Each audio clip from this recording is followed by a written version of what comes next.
عائشہ سمینا کو کہتی ہے صرف بھائی صاحب تھے جو میرے صاحبان تھے، وہ بھی نہیں رہے، اگر وہ ہوتے تو میرے ساتھ ایسا ہونا کبھی نہ دیتے، اب ان کے دماغ پر صرف اپنی دوسری بیوی سوار ہے، وہ مجھے طلاق دے دیں گے۔ سمینا کہتی ہے وہ اتنا بڑا قدم نہیں اٹھا سکتے۔ تبھی وہاں پر رحیلہ آ جاتی ہے تو عائشہ کہتی ہے تم نے مجھ سے میرا شوہر چھین لیا، اب جو بچا کھچا رشتہ یہ بھی ختم کروانا چاہتی ہو۔ رحیلہ کہتی ہے میں حبیب کے بغیر کافی سال اکیلی رہی ہوں، میں نے کبھی کسی سے شکایت نہیں کی۔ عائشہ کہتی تم نے شادی شدہ مرد کو پھنسا کر اس سے شادی کر لی۔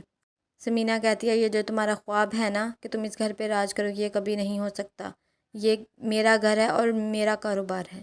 حمزہ ایمن کے پاپا کو کال کرتا ہے اور کہتا ہے آنٹی نے مجھے کہا ہے کہ میں صرف 2 دن پڑھانے آؤں ہفتے میں، اب تو وہ کہتا ہے کہ مجھے تو اس بارے میں کچھ نہیں پتہ، میں گھر جا کر پوچھ کر بات کروں گا۔ حمزہ کہتا ہے اسے ابھی اسٹڈی میں کافی ویک ہے، اسے پڑھنے کی ضرورت ہے، ایسے تو اس کا سلیبس کبھی کور نہیں ہوگا، تو وہ کہتا ہے ٹھیک ہے میں گھر جا کر بات کروں گا۔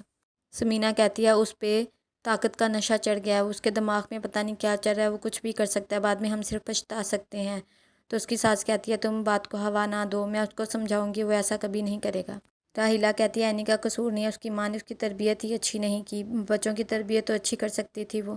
سائقہ اور فراز عائشہ کے پاس آتے ہیں اور کہتے ہیں کہ حمیب اچھا نہیں کر رہا، یہ ہم سب کو کھڑے ہو کر اس کے خلاف بات کرنی چاہیے۔ اینی اپنی امی کو آ کر بتاتی ہے میں فرسٹ ٹائم کلاس میں، لیکن اس کی امی خوش نہیں ہوتی اور اینی کو بتاتی ہے کہ تمہارا ابو مجھے طلاق دے رہا ہے، پلیز کچھ کرو اینی، میں یہ طلاق نہیں برداشت کر سکتی۔ فیکٹری کا ورکر فاخر کو بتاتا ہے اگر ہم نے یہ ٹیکس پے نہ کیا تو ہماری کمپنی سیل ہو سکتی ہے اور کوئی مسئلہ بھی ہو سکتا ہے، جلد از جلد یہ ٹیکس پے کرنا ہوگا۔ ایمن حمزہ کو کال کرتی ہے اور کہتی ہے بابا نے بات کی ہے ماما سے، ضرور کچھ نہ کچھ ہو جائے گا، تم مجھے ڈیلی ہی پڑھانے آیا کرو گے۔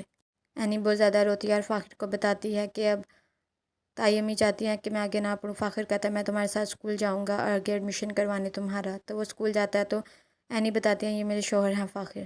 پرنسپل کہتی ہے مجھے بہت دکھ ہوتا ہے اتنے چھوٹے چھوٹے ہسبینڈ وائف دیکھ کر، ابھی تو تم لوگوں کی کریئر بنانے کی عمر ہے اور آپ پر ایک پوری فیملی کی ذمہ داری ڈال دی گئی ہے، لیکن آپ مجھے بتائیں میں آپ کی ہیلپ کیسے کر سکتی ہوں۔